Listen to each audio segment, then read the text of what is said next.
Bila shaka ni kati ya kazi kwa vijana. Tukiendelea ni kuwa visa vya vyakula kuwa na sumu kwenye maduka ya Kenya na kwenye soko vimetokea si jana si leo. Aidha, visa vya saratani aina mbalimbali vimeongezeka nchini na miongoni mwa sababu zake vimekuwa vikitajwa kuwa vyakula vilivyo na sumu, kwa mfano aflatoxin na madini kama chuma na zebaki. Nacho kidole cha lawama kimekuwa kikinyoshewa wakulima pamoja na serikali. Lakini je, Mkenya mnyonge ana nini? Mwanahabari wetu Christine Kamau alizungumza na mtaalamu wa afya juu ya mada hii, na hii hapa taarifa yake. Mahindi ni chakula ambacho ni maarufu nchini Kenya, mlo wa ugali ukiliwa nchini kila siku. Wizara ya Kilimo imesema kuwa Wakenya hula takriban mifuko milioni 50 ya kilogramu 90. Hivyo ukame au uhaba wa unga ugali huwa chanzo cha taabu nchini na kwa serikali.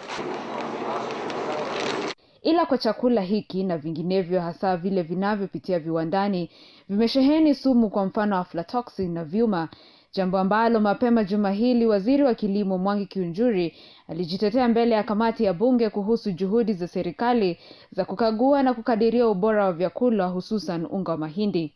Kulingana na mtaalamu wa vyakula na afya Collins, baina ya sumu iliyo kwenye chakula isipokuwa aflatoxin ni ifuatayo, nayo athari kuu ikiwa saratani miongoni mwa mengine kwa watoto na watu wazima.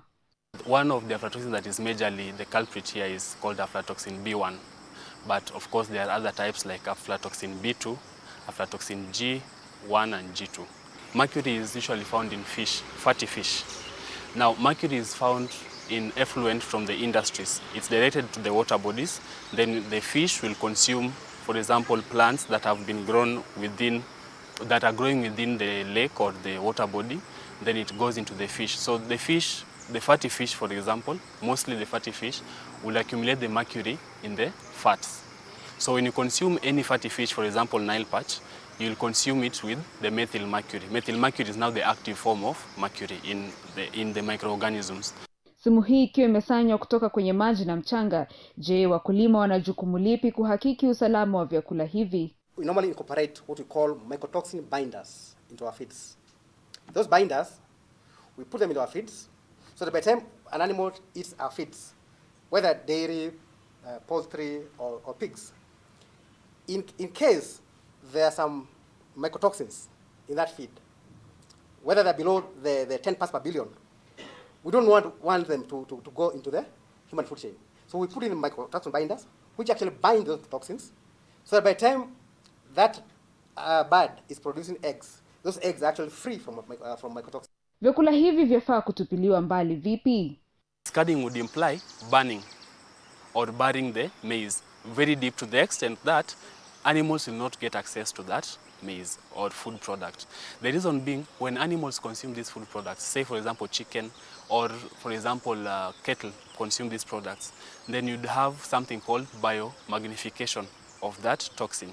Biomagnification and bioaccumulation would mean that when an animal, for example a cow, consumes maize infested with aflatoxin, it will go into the system of the cow. Then we as humans will come and feed one on the milk. Ikiwa vyakula kama samaki na mahindi ambayo Wakenya hula hufuatia uraibu na tamaduni, je, ni mikakati ipi yaweza kutiliwa maanani ili kupunguza sumu hiyo, hasa kama Mkenya ameila mara kwa mara? If you depend on bread, for instance, and that bread by chance had a high contamination of aflatoxin, then you're at a higher risk of getting aflatoxin. But if you consume different sources of foods, for example, you take cassava, you take root tubers, then you have a lesser chance of getting aflatoxin because aflatoxin does not occur in the root tubers. Then, for example, if you are to take proteins, you can opt for peanuts, you can opt for groundnuts, you can opt for beans, you can opt for meat, you can opt for fish. Then if you get contamination from one source, the other source is most likely not to have the same amount or have no contamination of the same. Kulingana na muungano wa afya duniani WHO, vyakula vilivyo na vyuma au sumu husababisha saratani na magonjwa ya neva mwilini. Takriban watu 1500 hufa kufuatia kula vyakula vilivyo na sumu. Christine Kamau, KTV.